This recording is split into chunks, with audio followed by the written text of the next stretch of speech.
இப்போ நான் last year வந்து ஒரு ஃபிலிம்க்கு பண்ணியிருந்தேன் மேக்கப். இந்த இயரும் புக் ஆயிருக்கு. அடுத்து கவர்மெண்ட் கிளாஸஸ் வந்து எடுக்கிற ஐடியா இருக்கு. என் காது படையே பேசிட்டாங்க நிறைய பேர். அதுக்கப்புறம் ரோட்ல போகும்போது பரவாயில்ல செல்லமா சோனர் போறாங்க. அந்த ஒரு வார்த்தை வந்து நமக்கு ஒரு ஐடியா எதுவுமே கிடையாது. நானும் ஏதோ தொழில் பண்றேன் அப்படின்ற மைண்ட் செட்ல தான் வச்சு ஒரு 6 மாசம் கழிச்சு தான் தெரிஞ்சிச்சு. என்னை சுத்தி பாக்குறவங்க நான் ஃபர்ஸ்ட் என்னை பார்த்ததுக்கும் இப்ப பாக்குறதுக்கும் வித்தியாசம். ஹே காய்ஸ், வீட்டாக் கூடிய 6th எபிசோட் தான் நம்ம இன்னைக்கு ஷூட் பண்ணிட்டு வரோம். வீட்டாக் அப்படின்றது ஒரு இன்டர்வியூ சீரிஸ் மூலயமா நிறைய சக்ஸஸ்ஃபுல் ஆண்டர்பிரினர்ஸையும் சக்ஸஸ்ஃபுல் பீப்புள்ஸையும் நாம தேடி போய் இன்டர்வியூ பண்ணிட்டு வரோம். அந்த வகையில் நம்ம இன்னைக்கு மீட் பண்ணக்கூடிய நம்மளுடைய கெஸ்ட் யார் அப்படின்னா, சென்னை வண்ணாரப்பேட்டையில் செல்லம்மா பியூட்டி பார்லர், அதே போல் ஆரி மற்றும் தையல் ஒர்க்குன்னு 3 விஷயங்களை ஒரே இடத்துல செஞ்சுட்டு வரக்கூடிய சுகீர்த்தா மேடம் அவங்கள தான் மீட் பண்ண போகிறோம். ஸோ அவங்ககிட்ட நம்ம இன்னைக்கு நிறைய விஷயங்கள் கேட்டு தெரிஞ்சுக்கலாம். நிறைய உமன் ஆண்டர்பிரினருக்கு இந்த வீடியோ மூலயமா ஒரு யூஸ்ஃபுல் இன்சைட்ஸ் கிடைக்கும் அப்படின்ற நம்பிக்கையோடு இந்த வீடியோவை தொடங்குறோம். ஸோ நம்ம அவங்ககிட்ட போய் பேசுவோம். அதுக்கு முன்னாடி இந்த சேனலை வந்து சப்ஸ்கிரைப் பண்ணுங்க. அப்போ தான் நம்ம நிறைய பேரை மீட் பண்ணி நிறைய யூஸ்ஃபுல் கண்டென்ட்ஸை கொடுக்க முடியும். அதே போல் இந்த வீடியோ பிடிச்சிருந்தா லைக் பண்ணுங்க. பிஸ்னஸ் தொடங்கணும்னு நினைக்கிற உங்கள் ஃப்ரெண்ட்ஸுக்கு இந்த வீடியோவை மறக்காம ஷேர் பண்ணிடுங்க. So let's get into the video. So வணக்கம். வணக்கம் சார். உங்கள் பிஸ்னஸ் பற்றி நம்ம நிறைய விஷயங்களை வந்து நம்ம இன்னைக்கு டிஸ்கஸ் பண்ண போகிறோம். அதுக்கு முன்னாடி சுகீர்த்தா யார் அப்படின்ற விஷயத்தை நாங்கள் தெரிஞ்சுக்கணும். ப்ளீஸ் சொல்லுங்க. நான் வந்து 10 வருஷத்துக்கு முன்னாடி வந்து ஹவுஸ் ஒய்ஃபாக தான் இருந்தேன். நான் சின்ன வயசுலேருந்து எனக்கு பியூட்டிஷியனாக ரொம்ப இன்ட்ரெஸ்ட். மேக்கப் போட்டுக்கிறது எல்லாமே செல்ஃபாகவே நான் அதிகமாக பண்ணிட்டு இருப்பேன். அது இல்லாமல் நான் ஒரு 13 வயசு இருக்கும்போதே ஒரு பிரைடலுக்கு வந்து மேக்கப்பு, ஹேர் ஸ்டைலு எல்லாமே பண்ணியிருக்கேன். எப்படின்னா எங்கள் அம்மா வீட்டில் இருக்கவங்களுக்குலாம் பண்ணி விடுவாங்க. அதை பார்த்து எனக்கும் இன்ட்ரெஸ்ட்டு. டிவியில் வந்து அப்போலாம் ஹேர் ஸ்டைல்ஸ்க்கு ரொம்ப முக்கியத்துவம் கொடுத்து பண்ணுவாங்க. அதை பார்க்கும்போது நமக்கும் பண்ணிக்கணும், பண்ணி விடணும்னு ரொம்ப ஆசைப்படுவேன். அந்த மாதிரி பண்ணி பழக்கம் இருந்துச்சு. இப்போ 10 வருஷத்துக்கு முன்னாடி நம்ம கிளாஸ் படித்தா என்ன படிப்போம். கிளாஸ் படிக்கிறதுக்கு முன்னாடியுமே சரி, நான் நிறைய பேருக்கு பிரைடலுக்கு வந்து ஹேர் ஸ்டைல்ஸ்க்காக என்கிட்ட வந்து ஹேர் ஸ்டைல்ஸ் மட்டும் பண்ணிட்டு போவாங்க. அதுக்கப்புறம் நம்ம படித்தா என்ன, படித்து நிறைய தெரிஞ்சுப்போம். எனக்கு ஒரு பொண்ணு இருக்குது, பொண்ணுக்காக நம்ம படிப்போம். வேறு யாருக்காக பண்ணுறோமோ இல்லையோ பொண்ணுக்காக பண்ணுவோம்னு சொல்லிட்டு நான் படித்தேன். படிச்சுட்டு ஒருத்தருக்கும் நான் பண்ணுறதை பார்த்துட்டு, ஏன் நீங்கள் பார்லர் வச்சா என்ன என்னை கேட்க ஆரம்பித்தாங்க. கேட்டோன்னே சரி பண்ணுவோம், நம்ம பார்லர் வச்சு பார்ப்போம்னு சொல்லிட்டு ஒரு சின்ன பார்லர் வச்சேன். பண்ணிட்டு இருக்கும்போதே டெய்லரிங் கிளாஸ், ஆரி கிளாஸ் நான் படித்தேன். போய் இந்த டிரான்ஸ்ஃபர்மேஷன் எல்லாமே புரியுது உங்களுக்கு. ஆனால் இப்போ என்னன்னா, நீங்கள் தொடங்குறீங்க இல்லையா, பியூட்டிஷியனா நீங்கள் கற்றுக்கிட்டீங்க இல்லையா, அதுக்கு முன்னாடி எங்கன்னா ஒர்க் பண்ணிட்டு இருந்தீங்க? இல்லை, நான் எதுவும் ஒர்க் பண்ணல. எங்கேயுமே ஒர்க் பண்ணதில்ல. என் பொண்ணை பார்த்துக்கிட்டு எங்கள் வீட்டுக்கார பார்த்துக்கிட்டு மட்டும் தான் பண்ணிட்டு இருந்தேன். Okay okay. அப்போ உங்களுக்கு வெளி உலகமே தெரிஞ்சிருக்காது? ஆமாம், எதுவுமே தெரியாது. நான் உங்கள் ஃபேமிலியில் யாரும் பிஸ்னஸில் இருக்காங்களா? இல்லை, லேடிஸ் வந்து யாரும் கிடையாது.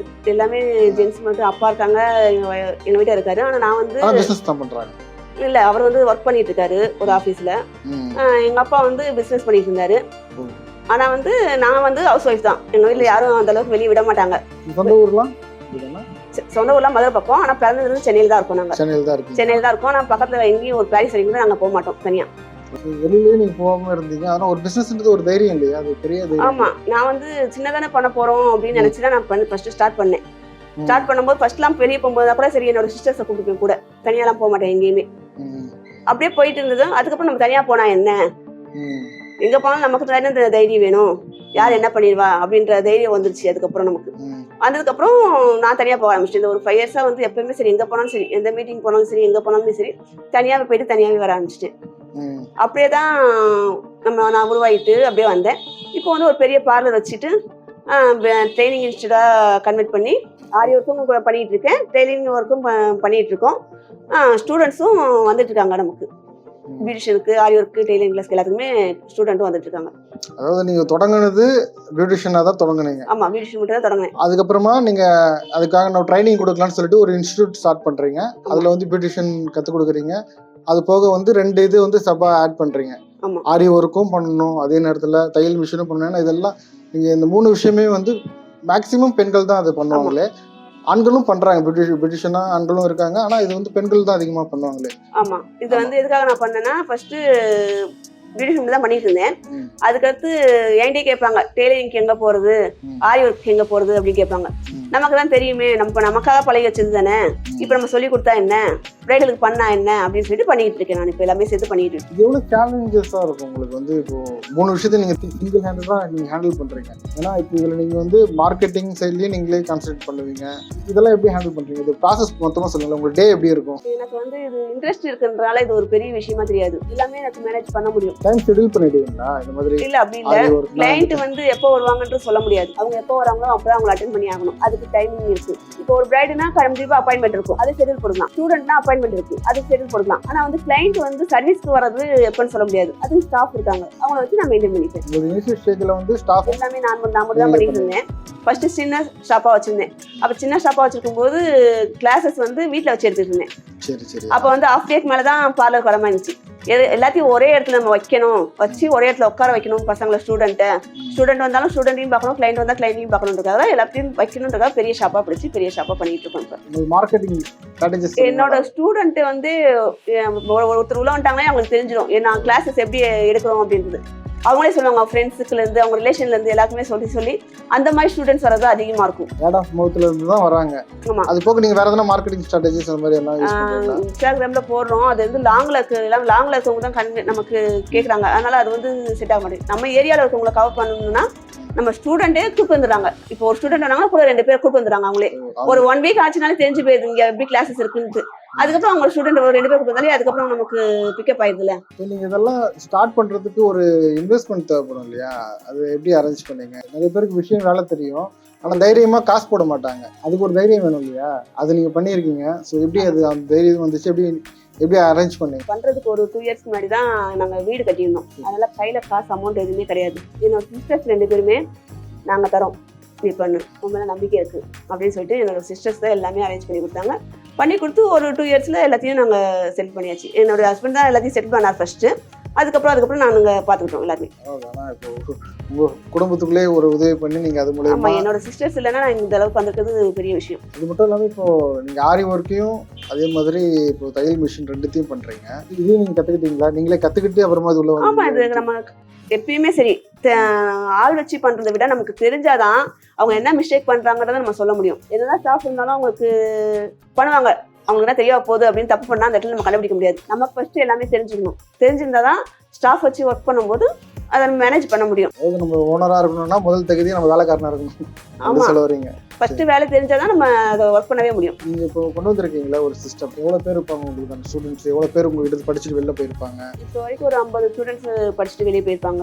இதுல நாங்க ஃப்ரீ கிளாஸஸ் வேற தனியா எடுத்தோம். அதுல வந்து ஒரு 100 பேர் போயிருப்பாங்க. ஃப்ரீ கிளாஸ், டெய்லிங் கிளாஸ், ஆரி ஒர்க் கிளாஸ், பியூட்டிஷியன் கிளாஸ் எல்லாம் சேர்த்து ஒரு 100 பேர் போயிருப்பாங்க. பேமெண்ட் கொடுத்து படிச்சது ஒரு 50 பசங்க போயிருப்பாங்க. இன்னும் படிச்சுட்டு இருக்காங்க. ஒரு 3 months ஒன்ஸ் வந்து சர்டிஃபிகேட் கொடுத்துட்டு தான் இருக்கும். அது போக உங்க ஸ்டூடெண்ட்ஸ்க்கு வேற என்னென்ன அரேஞ்ச்மெண்ட்ஸ்? இப்போ யாரா இருந்தாலும் ஒரு விஷயத்தை கத்துக்கிறோம்னா அது மூலமா ஒரு வருமானம் வரணும் அப்படின்றது போவாங்க.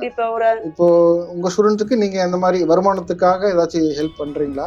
பண்ணிட்டு இருக்கோம். அவங்க வந்து ஃபர்ஸ்ட் ஃபார்ம் ஃபில் பண்ணும்போதே கேட்போம், உங்களுக்கு இங்க கிளாஸ் முடிச்சதுக்கு அப்புறம் உங்களுக்கு ஒர்க் கொடுக்கணுமா அப்படின்றது கேட்போம். அவங்க சார் நோன்றத அங்க டிக் பண்ணிடுவாங்க எங்களுக்கு. அதுலயே வந்து நாங்க ஒர்க் இருந்துச்சுன்னா பண்ண சொல்லுவோம். பண்ணி இந்த மாதிரி இந்த அளவுக்கு ஃபினிஷிங் வரணும், அப்பதான் ஒர்க் நாங்க உங்களுக்கு கொடுக்க முடியும் அப்படின்றதுக்காக கொடுக்குறோம். ஒரு சில ஸ்டூடெண்ட்ஸ்க்கு வந்து இப்போ வரைக்கும் எங்ககிட்ட வாங்கிட்டு தான் இருக்காங்க. இப்போ கிளைண்ட் வந்து வாங்குறத எங்க ஸ்டூடெண்ட் பண்ணிட்டு தான் இருக்காங்க. இன்னும் பிசினஸ் பத்தியும் நாங்க சொல்லி கொடுப்போம், எப்படி பிசினஸ் பண்ணணும் அந்த டிப்ஸ் எல்லாமே சொல்லி கொடுப்போம் கிளாஸ் முடியும் போது. இந்த இடத்துல வந்து 3 விஷயம் கத்துக்கலாம். ஒன்று பியூட்டிஷியன் கத்துக்கலாம், தையல் மிஷின், ஆரி, 3 விஷயத்துக்கு கத்துக்கலாம். இப்போ வந்து ஒருத்தர் வந்து கத்துக்கிட்டு வேலை கிடைக்கணும் அப்படின்னா இது 3மே ஒன்றா கத்துக்கிறது நல்லதா, இல்லை வந்து பியூட்டிஷியன் மட்டும் கத்துக்கிறது நல்லதா? ஏன்னா இதுக்கான வேலை வாய்ப்புகள் எப்படி இருக்குன்னு எனக்கு தெரியாது, உங்களுக்கு ஃபீல்டு அனுபவம் இருக்கும். இப்போ இதை கத்துக்கிட்டு போறவங்க என்ன மாதிரி வேலை வாய்ப்புகள்லாம் எங்கெங்கெல்லாம் போய் வேலை செய்ய முடியும்? இப்போ லேடிஸ் வந்து இப்ப இருக்க லேடிஸ் வந்து என்ன யோசிக்கிறாங்கன்னா, வீட்டுல என் குழந்தைய நான் பாத்துக்கணும், வீட்டுல இருந்தே தான் வேலை பார்க்கணும் அப்படின்ற மைண்ட் செட்ல இருக்கவங்க வந்து ஆரி ஒர்க், டெய்லரிங் கிளாஸ் 2 தான் படிக்க முடியும். பியூட்டிஷியன் படிச்சா வெளியே கம்பல்சரி வெளியே போய் தான் ஆகணும். இல்ல நான் வெளியே போறதுக்கு ரெடியா இருக்கேன், நான் சம்பாதிக்கணும், நான் வெளியே தனியா தெரியணும் அப்படின்னா பியூட்டிஷியன் சூஸ் பண்ணலாம். ஆரி ஒர்க், டெய்லரிங் கிளாஸ் பண்றவங்க என் குழந்தை சின்ன குழந்தையா இருக்கு, என் குழந்தை வீட்டுல இருந்து வந்து இது ஸ்கூல்ல வந்து நான் தான் பாத்துக்கணும், நான் யார்கிட்டயும் எனக்கு கூட இஷ்டம் இல்லை அப்படின்றவங்க வந்து ஆரி ஒர்க், டெய்லரிங் கிளாஸ் தான். இதுதான் வீட்டுல இருந்து பண்ண முடியும். வீட்டுல இருந்து பண்ற பிசினஸ் உமன்ஸ் இது மாதிரி நிறைய பேர் இருக்காங்க. என்னோட ஸ்டூடெண்ட்ஸ் ஒரு நாளைக்கு 1000 ரூபாய் எடுக்கிறாங்க. ஆரி ஒர்க் கிளாஸ் படிச்சு முடிச்சவங்க ஒரு நாளைக்கு 1000 ரூபாய் தாராளமா சம்பாதிக்கலாம். சோசியல் மீடியா மூலமா தான் கொண்டு வரணும்? இல்ல சோசியல் மீடியா மூலமா நான் இது வரைக்கும் கொண்டு வந்து கிடையாது. இல்ல எல்லாமே சரி, நாங்க மெயின் ரோட்ல ஷாப் இருக்கனால கீழே போர்டு பார்த்து ஒருத்தவங்க வந்தாங்கனாலே ஒருத்தவங்க வந்து 4 பேர் கூப்பிட்டு வருவாங்களா, அந்த சர்க்கிள் தான் எனக்கு வருது. ஒருத்தவங்க படிச்சு முடிச்சுட்டாங்கன்னா கேட்பாங்களே எங்க படிச்சீங்க அப்படின்னு கேட்டா என்கிட்ட சொல்லிடுவாங்க. அந்த மாதிரி பண்ணிட்டு இருக்கேன். சர்வீஸ் நீங்க பெஸ்டா குவாலிட்டியா நீங்க கொடுக்கறது மூலமா உங்களுக்கு தெரியும், ஒருத்தவங்க வந்துட்டாலே அவங்க மூலமா ஒரு 10 பேர் அந்த மாதிரி இருப்பாங்க. இப்ப கிளாஸ் வந்து 3 மாசம் டியூரேஷன் இருந்துச்சுன்னா 3 மாசத்துல முடிக்காத பசங்களும் இருப்பாங்க. ஒரு ஸ்டூடெண்ட் வந்து நல்லா தெளிவா இருப்பாங்க, 3 மாசம் டியூரேஷன் கொடுத்தா ஒரு 2 மாசம் 2.5 மாசத்துல கூட முடிச்சுவாங்க. அவங்களுக்கு உள்ள கிளாஸஸ் எல்லாமே முடிச்சுவாங்க. ஒரு சில ஸ்டூடெண்ட்ஸ் அப்படி இருக்க முடியாது. அவங்களாம் வந்து என்ன செய்வாங்க, கூட ஒரு 1 month அவங்களுக்கு தான் ட்ரைனிங் கொடுப்போம். அதுக்கு எக்ஸ்ட்ரா சார்ஜ் பண்ண மாட்டோம். அப்போ வந்து அவங்க நினைப்பாங்க, பரவாயில்ல நமக்கு இந்த 3 months கிளாஸ் சொல்லியிருந்தாங்க, ஆனால் 4 months ஆயிடுச்சு கிளாஸ், பரவாயில்ல நம்ம கிளாஸ் எடுத்து விட்டுருக்காங்க, முடிச்சிருக்காங்க. அந்த ரீசனுக்காகவே திருப்பி அடுத்தடுத்து அவங்களே சொல்லுவாங்க, இந்த இடத்துக்கு போனீங்கன்னா உங்களுக்கு கிளாஸ் முடிக்கிற வரைக்கும் உங்களுக்கு கிளாஸ் எடுப்பாங்க, பயப்பட தேவையில்லை அப்படின்னு சொல்லிட்டு அனுப்பிடுவாங்க. முக்கியமா வந்து நிறைய பேர் பிசினஸ் தொடங்குவாங்க. ஆனா கொஞ்ச நாள்ல வந்து அவங்க ஏதோ ஒரு விஷயத்துல வந்து அவங்களால சரியா பண்ண முடியாம போயிடுவாங்க. அந்த மாதிரிலாம் நிறைய விஷயம் நடக்கும். இப்போ நீங்க ஒரு 8 வருஷமா ஒரு சக்சஸ்ஃபுல்லா ஒரு விஷயத்த பண்றதே பெரிய விஷயம் தான் இந்த காலத்துல. ஏன்னா பிசினஸ் வந்து அந்த மாதிரி தான் இருக்கு, கொஞ்சம் மேலே கீழே தான் போயிட்டு வரும். இந்த மாதிரி உங்க கிராஃப்ல வந்து உங்க பிசினஸ் ஜேர்னில கீழே மேலன்னு இருந்திருக்கும் இல்லையா, அதெல்லாம் நீங்க எப்படி கடந்து வந்தீங்க? நான் வந்து ஃபர்ஸ்ட் வச்சப்ப எனக்கு வந்து ஃபர்ஸ்ட் மந்த் இன்கம் வந்து 2500 தான் வந்துச்சு. மற்றவங்க இந்த 2500 நீ உட்காந்துருக்கியா அப்படின்னு கேட்டவங்களாம் இருக்காங்க. ஆனால் அப்போ வந்து எனக்கு கஷ்டமா தெரியல, எனக்கு பிடிச்ச தொழில் நான் பண்ணுறேன், எனக்கு வருமானம் வருது, அதை வந்து என்னால் எப்படி சேவ் பண்ண முடியும் அப்படின்றது எனக்கு தெரியும். இன்னொரு விஷயம், அதாவது இந்த தொழில் ஸ்டார்ட் பண்ணுறதுக்கு முன்னாடி ஒரு செமினார் கிளாஸ் போயிருந்தேன். அவங்க சொன்ன விஷயம் எனக்கு இது, நீங்கள் உட்காந்தீங்கன்னா 6 monthsலேருந்து 1 year உட்காருங்க, உட்காந்தாதான் உங்களால் ஜெயிக்க முடியும். ஃபஸ்ட்டு 3 மாதத்துல எடுத்தீங்கன்னா உங்களால் திருப்பி நீங்கள் எத்தனை தடவை பார்லர் எங்கே போய் வச்சாலும் சரி, 3 மாதத்துக்கு பார்லர் வச்சுட்டே இருக்கலாம், ஆனால் இன்வெஸ்ட் பண்ணிகிட்டே இருக்கலாம், ஆனால் வந்து எங்கேயுமே ஜெயிக்க முடியாது.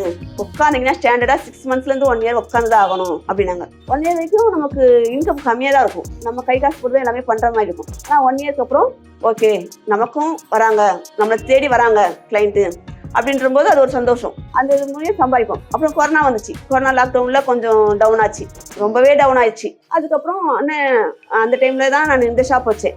அந்த ஷாப் வந்து நான் லீஸுக்கு பிடிச்சிருந்தேன். இங்கே வந்து ரெண்ட் இருந்தபோது மந்த்லி நான் எடுத்து வைக்கணும் கொரோனா லாக்டவுனில். அது கொஞ்சம் கஷ்டமாக இருந்துச்சு. அதுக்கப்புறம் ஓப்பன் பண்ணதுக்கப்புறம் நம்ம கிளைண்ட் வந்து நம்மளை விட்டுட்டு போக மாட்டாங்க, எங்கேயும் திரும்பி வந்துட்டாங்க, பிக்கப் பண்ணி இப்போ ஓரளவுக்கு நல்லா போயிட்டு. நீங்கள் தொடங்கும் போது உங்களுடைய இனிஷியல் ஸ்டேஜில் ஒரு நம்பிக்கையில் ஒரு விஷயம் தொடங்கி இருப்பீங்க. அங்கேருந்து நீங்கள் இப்போ 8 வருஷம் வந்துட்டீங்க.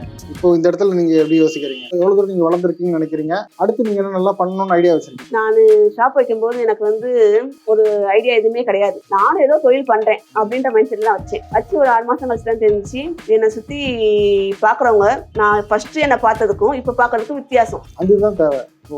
ஃபர்ஸ்ட் உங்களை பார்க்கும்போது இதெல்லாம் பண்ணி என்ன பண்ண போறேன்ற மாதிரி கூட ஒரு சில பேர் சொல்லிட்டாங்க, என் காதுபடியே பேசிட்டாங்க நிறைய பேர். அதுக்கப்புறம் ரோட்ல போகும்போது பரவாயில்ல செல்லமா சோனர் போறாங்க, அந்த ஒரு வார்த்தை வந்து நமக்கு நல்லா இருக்கு. அது கேட்கும்போது ஓகே நம்ம இன்னும் நிறைய பண்ணணும், வெளியில தெரியணும் அப்படின்ற இன்ட்ரெஸ்ட் வந்து அதுக்கப்புறம் தான் வருது. ஃபர்ஸ்ட் வந்து உட்காரும் போது எல்லாம் இது எதுக்கு பண்றாங்க, சும்மா இருக்க வேண்டியது, வீட்டுல வேலை வெட்டி இல்லாம இதை பண்ணிட்டு இருக்காங்க அப்படின்லாம் சொல்றவங்க நிறைய பேர் இருக்காங்க. அதெல்லாம் காலை வாங்கக்கூடாது, வாங்காம நம்ம வாட்டுக்கு நம்ம வேலையை செஞ்சுட்டே இருந்தா நல்லா வரலாம். நீங்க சொன்னதுல இருந்து நான் புரிஞ்சுக்கிட்டதுன்னா நீங்க படிப்படியா தான் வளர்ந்து வந்திருக்கீங்க. ஒவ்வொரு ஸ்டெப்பா நீங்க எடுத்து வச்சிருக்கீங்க. அடுத்து என்னென்ன பண்ண போறீங்க, அடுத்த திட்டங்கள்? இப்ப நான் லாஸ்ட் இயர் வந்து ஒரு ஃபிலிம்க்கு பண்ணியிருந்தேன் மேக்கப், இந்த இயரும் புக் ஆயிருக்கு. அடுத்து கவர்மெண்ட் கிளாஸஸ் வந்து எடுக்கிற ஐடியால இருக்கு. அதுக்கு இப்ப போயிட்டு இருக்கு, ப்ராசஸ் போயிட்டு இருக்கு. ஏன்னா நம்ம ஏரியால இருக்கிற ஜனங்களுக்கு வந்து நிறைய பேருக்கு பியூட்டிஷியனா என்னன்றது கிளாஸஸ் எடுக்கிறாங்க, ஃப்ரீ கிளாஸஸ், அதை வந்து சரியா ப்ராப்பரா சொல்லி தர மாட்டாங்க. அது எடுத்தனா ப்ராப்பரா எல்லா கிளாஸஸுமே இப்படிதான் பியூட்டிஷியன் கிளாஸ்னா இப்படிதான் இருக்கும் அப்படின்றத கொண்டு வரணும், தெளிவா தெரிஞ்சுக்கணும் அப்படின்னு நினைக்கிறேன். நான் உங்களுடைய ஜர்னி வந்து பியூட்டிஷியன் இதெல்லாம் வந்து கத்து கொடுக்கணும், பிளஸ் வந்து நீங்க சர்வீஸும் பண்ணணும். அதே மாதிரி இதை பேஸ் பண்ணி உங்களுடைய ஜர்னி இருக்கு. உங்களுடைய எதிர்கால திட்டங்கள் எல்லாமே வெற்றியடைய உங்களுடைய வாழ்த்துக்கள்.